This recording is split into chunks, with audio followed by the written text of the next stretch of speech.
ભાવનગર શહેરના ગંગાજળિયા તળાવ પાસે આવેલી શાક માર્કેટમાં એલઆઈસી ઓફિસની સામે એક વૃદ્ધ અચાનક પડી જતા તેનું મોત નીપજ્યું હતું। આ બનાવની જાણ થતાં જ સ્થાનિક લોકોએ તાત્કાલિક એમ્બ્યુલન્સને જાણ કરી હતી।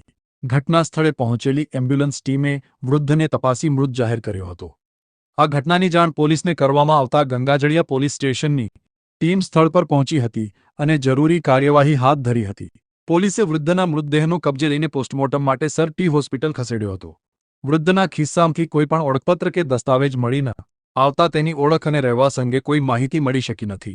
પોલીસે અપીલ કરી છે કે જો કોઈ વ્યક્તિના સગાસંબંધીઓ ગુમ થયેલા હોય અથવા આ વૃદ્ધને ઓળખતા હોય તો તેઓ ગંગાજળિયા પોલીસ સ્ટેશનના હેડ કોન્સ્ટેબલ પી.ડી. જાડેજાનો સંપર્ક કરે।